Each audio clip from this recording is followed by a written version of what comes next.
Wait, what's going on, YouTube? It's Donnie P all day. So, I'm bringing you a badass knife. I'm bringing you a really cool knife. This was sent to me by Sister of the Blade, Colleen McCrory, for testing. I have to say, when I first saw the knife, I was like, well, damn, that's kind of cool looking. And I wasn't wrong. It really is cool looking. We're going to get into it. It's a Viking Tactics knife. It's called the Norseman. Now, everybody knows I was an E5 sergeant in the Army. And this knife was designed by the founder of Viking Tactics, Kyle Lamb, who was a sergeant major, which means I'm outranked. So I better be really nice to this knife. But he was inspired into making this knife due to one of his soldiers who was killed in action, who'd made a knife, and he was inspired by that knife to make this knife. So I have a lot of respect for why the knife was made. Does that mean it was made right or good?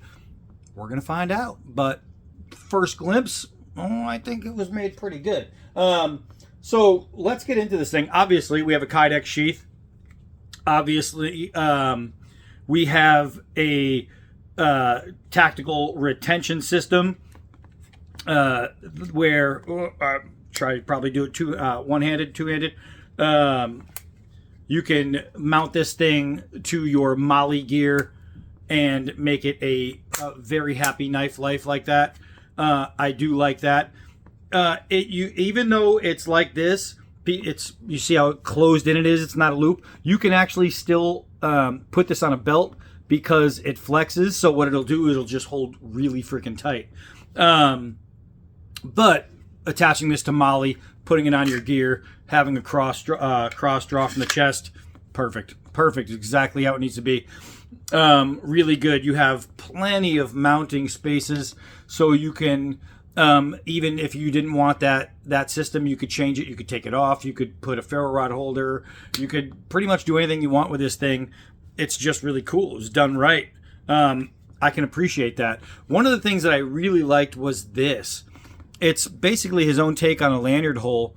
Hello. It's his own take on a lanyard hole that I think is really cool, man. It's just oversized. You could put anything through there. You know what I mean? If you need more than just a lanyard, if you're using it to pull something, as a tie off, and you need it strong, well, that'll work. So, especially if you need to climb something, you take a rope through there, or you braid some 550 cord, and you could throw it over what you needed to get around, like a limb or something. As this comes down, now you have the two sides of the rope. You can use a heavier rope, right? So if you do need to climb, you don't want to rely on thin rope because it's hard to grab onto. Throwing something through there and using this as kind of a pulley to bring it back down would really be useful. It's actually, when you think about it, there's uses for something like that. So let's get rid of this. Love the color, love the coyote. Being an Afghan vet, I am no stranger to this color, and I like it. Even Army. I mean, this is kind of like our boots, right? So, all right, let's get into it. So we are looking at 11.63 inches overall, 5.5 inches of cutting surface, but it is a 6-inch blade. So the first thing I thought when I saw it was, why, oh why, is this so small? And I thought to myself, that's probably going to suck. I'm not going to like that because my hands are bigger than most humans. Not most humans, unless I back up really far, then it gets bigger. But most human hands, my hands are way bigger. So when I grab a knife, it's different than somebody with regular size hands grabbing a knife. So I have to take that into consideration. But when I grab it, if I grab it tight, this finger is not catching anything here. It's kind of floating. And in order for me to get my hand seated on there, I would have to make this finger in a different level than the rest, and hands don't naturally do that. But what I found out is, in your forward grip, especially your fighting grip, this right here, it's perfect because you're pulling back on your finger well. You're not putting it in the well, you're putting it against the well. That makes a really, really good handhold. When you're choking up, using using your cutout here and using your choil for nice tight work for cutting, really good. You don't have to worry about this again because your middle finger is going right over it and you're almost on this knot. However, if your hands are tiny, then your hands will probably go right in there. It is a multi-positional grip. I can hold it back here using my pinky on the rest. I can use it here using the entire full inside grip, and I can use it here. So those are your 3 forward grips, but it also has a reverse grip and a tight reverse grip, so you can use for defense. So it is kind of useful in that way. And it's not uncomfortable to put in the reverse grip, which is a good fighting grip if you don't know already. We are talking about a Rockwell hardness of 56-58. The blade steel, one of my favorites, 1095. The Norseman is sexy. Yeah, it's pretty sexy. I'll give it that. So they do have a Viking vine. And if you don't know what a Viking vine is, it's this braided looking stuff right here. It's mainly decoration, but it's kind of paying homage to the Vikings of yore. So I have to say it's really cool. And it does nothing to the area where you're putting your hand on in here to make it uncomfortable. It does nothing to your hand that makes you go, oh, I don't like that. It's pretty much like a jimping, except rather than jimping in the center, it's jimped on the sides. It's fine. So you wouldn't have to worry about that. Now, he did add this really thin fuller, and I'm not sure if that was for just weight or looks, but obviously a thin fuller. It's not going to cause too much of a purpose when you're using it, but I mean, it just gives a little something extra to the blade, gives it a little bit more dynamic. You have a gorgeous drop point from here to here. Man, that I mean, when they say sexy, it's sexy. You are talking about a fully swedged spine, which means your penetrative abilities are going to be top notch. It's going to be really good going straight through something. You have enough spine to where you can still knock on it if you needed it as a survival knife, even though it's more of a fighting knife. Would I call it a combat knife? Maybe not so much, but a fighting knife, maybe combat fighting, most definitely. It definitely has enough weight in the front opposed to the rear, and I think this really helps out to where your forward slashes are going to have weight behind them, and it's going to do you very, very well. The fact that you can choke up or you can choke in your reverse for a defensive fighting grip, I do like all that. So as far as like traditional combat, not so much. It's not going to be a combat utility. It's not going to be this isn't going to be your knife, your trenching tool or anything like that. But in hand-to-hand combat, self-defense type stuff, definitely. All right, so I think that's all we need to do as far as talking about it. I will say this too, and I'm going to add the link to this. Actually, I'll add the link to their knife page. They have all kinds of stuff. I mean, this place, you go to Viking Tactics, their product list, anything you need to survive with, you're going to find on this website. Really, really cool. I'm so glad she sent this. But they say it has blood-colored liners. Well, they don't just stop at the liners. This is pretty much blood-colored too, right? And this, I believe it's micarta. And when you see dried blood, it turns kind of brown, especially if you're out in the field for a while. You see blood everywhere. It's just going to dry, and eventually that's what it looks like. So it's not just the liners are blood-colored, and you could see them in there, but they have that really nice brownish red bloody, like it came from the tip, like it just went in. This was your handle when you started. This is what happens when you used it. I dig it. I do actually really like the two colors, and your separation lines are, I mean, they're done really well. That's so smooth right here. Like from here to here, I can't feel that, you know. And a lot of times it'll be prominent enough to feel. The more I look at the tooling, the more I like it. Even though I liked it in the start, I just dig it. But talking about it and cutting with it are two different things. Let's find out first if they put an edge. Now, this is a used knife. I don't know what she's done with it. I don't know if she's just collected it or if she's actually cut anything with it. So we're going to test this edge from how I have it. And, well, if she's used it, she didn't break it, because it is shaven hair. Let's come back because I think I'm losing some of it. There we go. It's definitely cutting hair, but it is used, so I could tell that it's probably started out sharper than it is right now. So it would be unfair to say what kind of edge they put on this knife, since it is not a brand new edge. I love to test brand new edges. This is clearly a knife that she loves to have. So, and I could see some wear marks on it. So I'm assuming that since she is a sister of the blade, she has sisterly bladed with it. So let's go outside and play. All right, we have a beautiful day here, December, I don't even know what the hell date it is, December 30th in Massachusetts. Yeah, you could definitely see some scratches. So the blade is not a stock, the edge is not a stock edge. So we're going to test this thing as a used knife, and you can now get a sense of what you're going to get after you've used this thing a while. And it looks like she's put this thing to some use. But out in the sun, you can really, really see the colors on this thing. You can really see it pop. This is a really good looking knife. This is a good looking knife. I actually really like this thing. All right, let's go do some more. Well, something. All right, so here we are at the stump. Let's do some drops, and we'll see how straight it falls. Maybe if I should actually hit the stump. Look at a little bit of the balance. Look at some of the bite from a 4-foot drop. Ooh, that just caught. I'll tell you what, that's where that swedge tip comes in. I caught the edge of dead wood, and it's still stuck. That's pretty good. So 4 feet falling through the air, gravity pulls it with enough bite to make it stick. I do like that. Let's do a couple hard downward throws. We'll see if these scales have any plans on loosening, and we'll check the overall bite. That was really nice. I keep saying I got to replace this stump because it's getting soft. Look at this.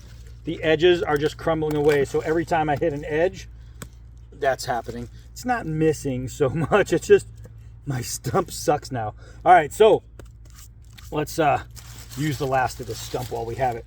Let's try it. Let's try and do a push cut. It's kind of not fair because it's not a brand new edge, but we'll see.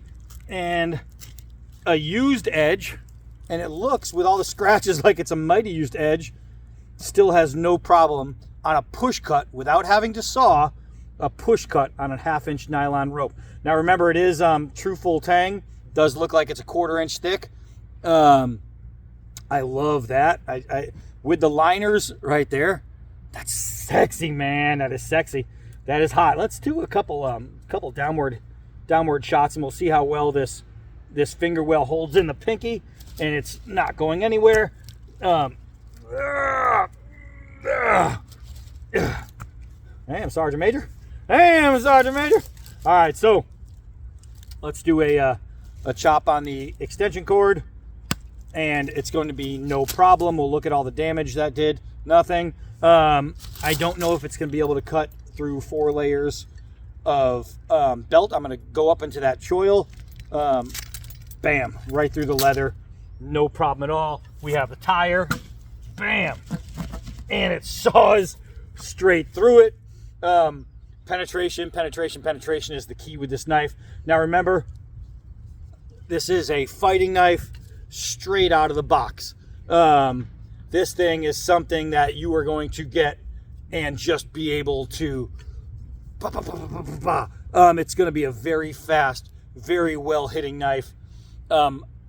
As a combat guy and as a combat guy who used a knife, I have to say that I love that. I love the way this feels in that application. In fighting knife application, it feels really, really good. I would, if you're asking me, like I get a lot, would you ever carry that knife as far as a fighting knife? I would carry something like this into any situation where I needed some quick self-defense against Bigfoot at an ATM. I love that. The blood-looking color, it really, really pops outside.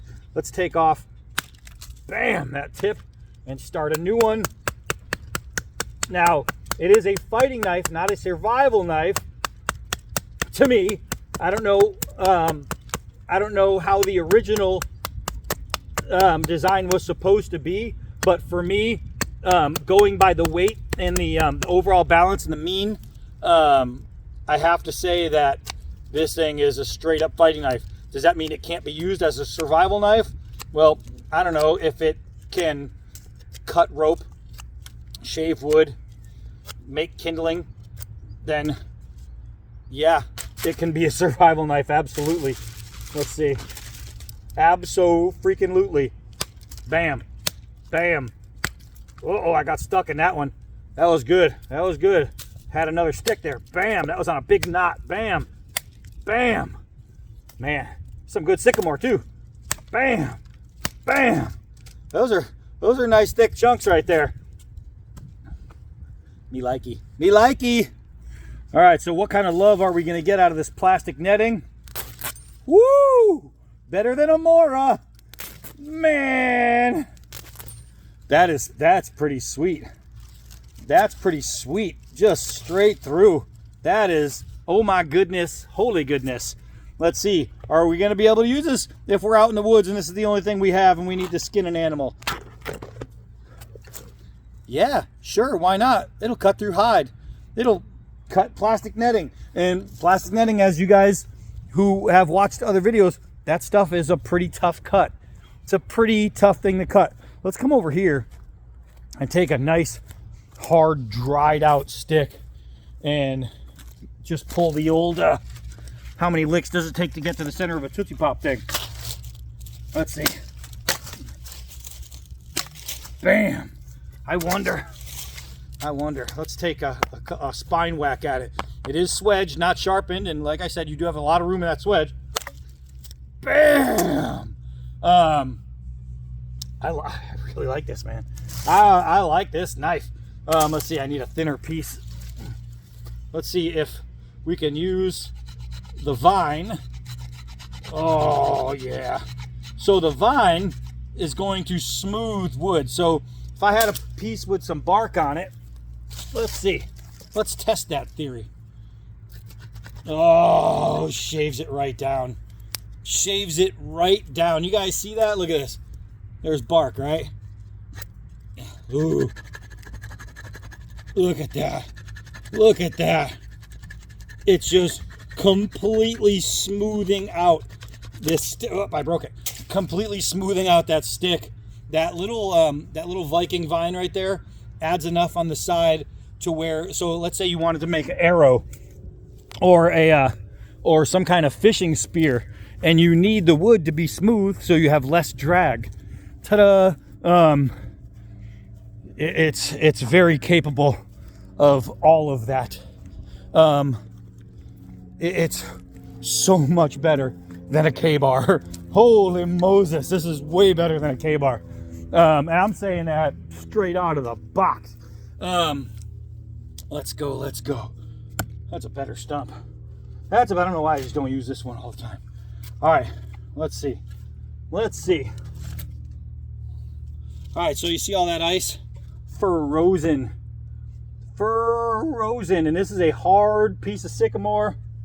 Let's see. Uh-oh. Yeah. Got pieces right down my shirt. All right, here we go. So can we make firewood? Can we survive? Absolutely. Abso-freaking-lutely. Let's see here. Let's get you all nice and, oh, look at those curls. Man, that is edge profile right there. That's what that is. She never changed the edge. She used the edge, but she didn't change the edge. That is sweet curls of goodness. Holy Moses. That's really nice. Let's see if we can get some more. Let's see. Oh, gosh. Oh, we can make a nest. The wood is bent, so they're kind of falling off. Let's find a straighter piece. They're just falling off. There we go.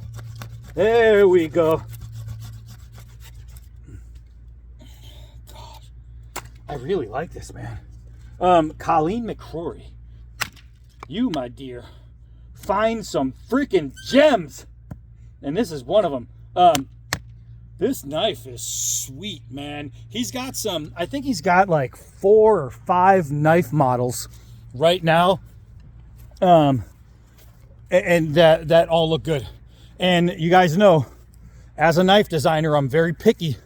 I'm very picky because I design badass knives. It's what I do. This thing's a pretty badass knife. I'm very pleased with the overall design. And you guys know I don't say that very often. It takes a lot to impress me in the design category, right? The way they work, they work. Let's see if we can get a hook at it. Oh, it was close. All right, I hit the side of the blade. I mean the side of the handle, which means I think I over-rotated. So now I just have to figure out where that point of balance is, because this is smaller than what I'm normally throwing. So it comes down to figuring out where that rotation might be. Oh my goodness. It's hard on a small knife. I'm so used to throwing these big knives. There we go. There we go. There we go. So if you put your feet in the right spot, that thing hit like a ton of bricks, man. For a knife this size, that hit pretty hard. I didn't hold back on the throw. That wasn't soft. So what do I think about the Norseman from Viking Tactics, was it? I think it's pretty badass. Viking Tactics, it's a USA product. Awesome, awesome, freaking awesome. Man, I could totally do a blade with these guys. Oh my God, we'd come out with something special. All right, so it's just nice. I have to send this back, and I'm pretty sad about that because it's awesome.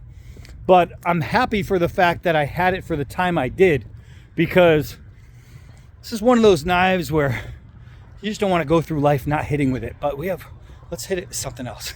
I like it so much, I just want to hit something else. I like it.